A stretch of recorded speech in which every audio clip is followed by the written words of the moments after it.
You are welcome once again to Evangelist Inyuma Carlo TV Treasury of Excellent Knowledge.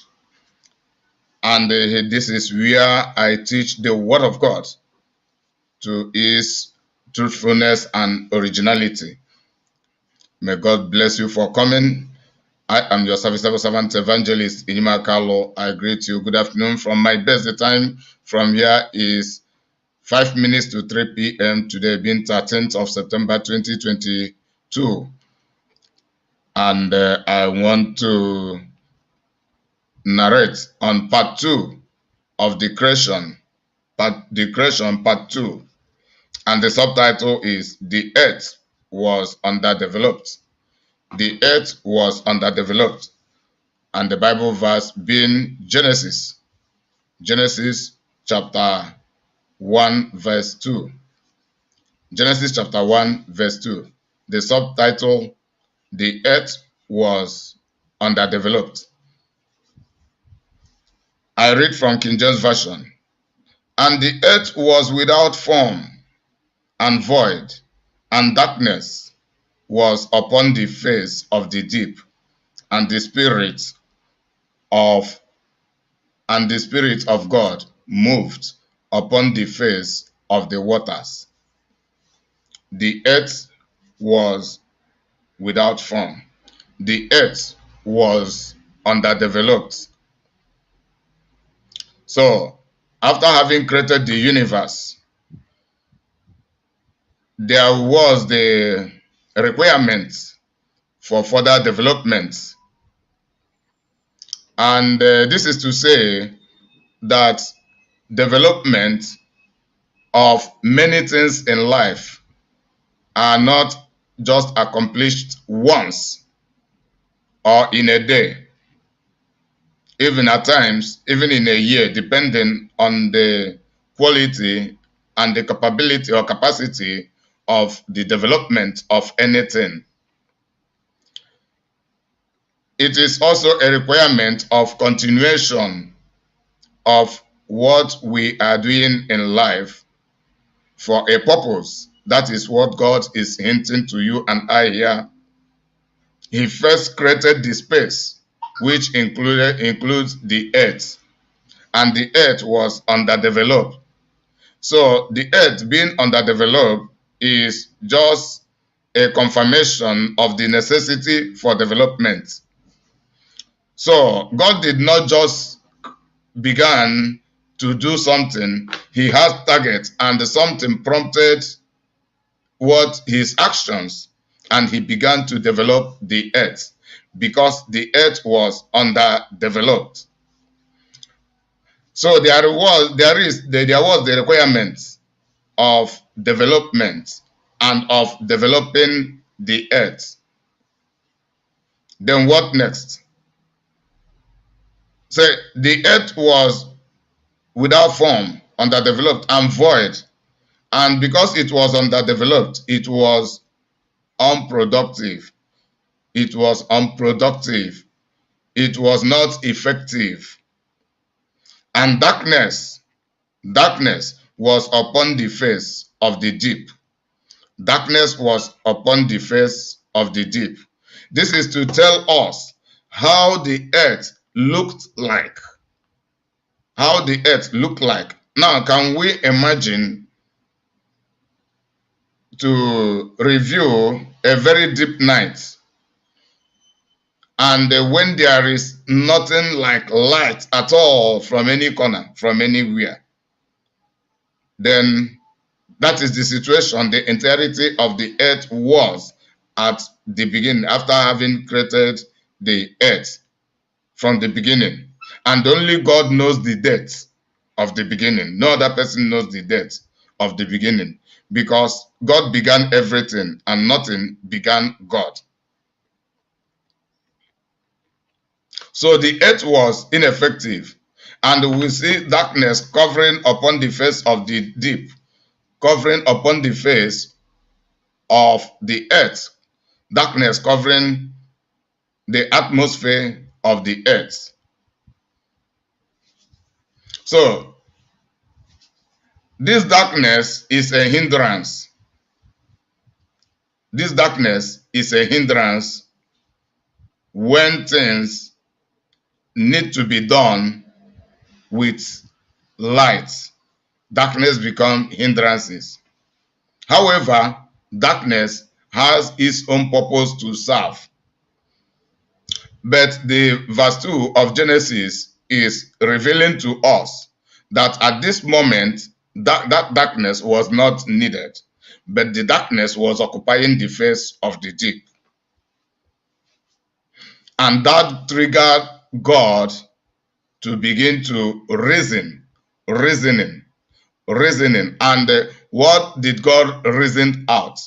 He said, and the Spirit of God moved upon the face of the waters. The Spirit of God moved upon the face of the waters. Some other revelations here is, it is confirmed that God is a spirit and God is a living being and God is movable. God is visionary. God can see.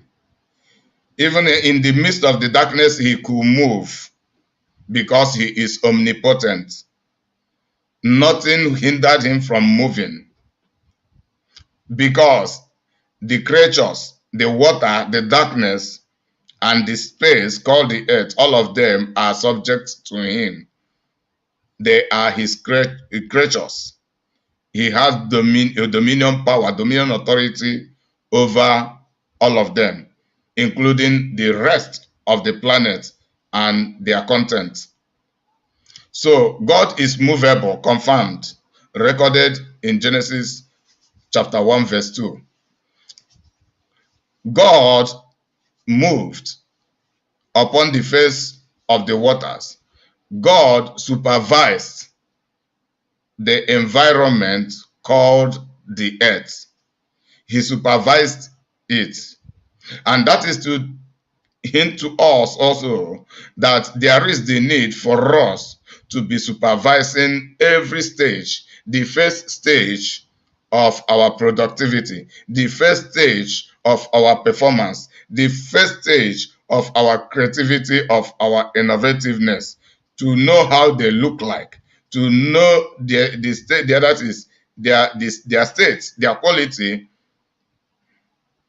Then, before we begin to take the next line of action, it is when we confirm the state of being of our productivity, of our creature, whatever we can manufacture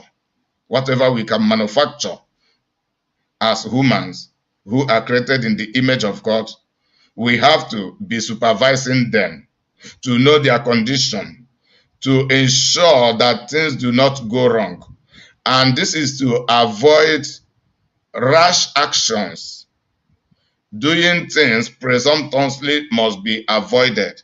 That is the reason God wanted to be sure of the state of the underdeveloped earth. Then he supervised it to know the condition. So it is through this supervision that we begin to have the next line of action accompanying, that is the next line of action of the creation in process. God is movable. God is a visionary. God can think and think about the future. God also can see physically.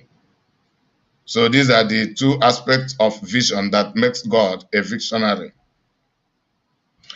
God knew that there was darkness, and God also realized that something must be done because that darkness was a hindrance at that time. It was not necessary that time, and the underdevelopment was not the end of the creation. So the space that had been created required to be filled up with beneficial articles, with beneficial substances. God supervised the territory called the earth to know its condition and to know the next line of action. Also, we see the face of the deep. That means the space. The space. That is the space, which is the separation between the land and the sky. The space. That is how God has created it, and for his own reasons. Then we see the waters. And at this time, there had been non-existence of the land. So the whole earth, the whole earth was filled with water. Permit me to use the word seas, rivers, and ocean. Even we began to give them names when after God had created the land to demarcate them. So depending on their various quantity, we begin to call them rivers, ocean, streams, seas. But the whole earth was primarily filled with water. And according to the Bible, it says waters, water with plural, in a plural form. And this means there are different kinds of waters, or different kinds of seas, different kinds of waters even. There are waters God created that were pure white. Some have greenish, some have bluish color. Different kinds of waters, and God has designed it to be like that as part of the product of the creation. Then what happened next? We go to the part 3. May God bless you, and wait to hear me from that part 3.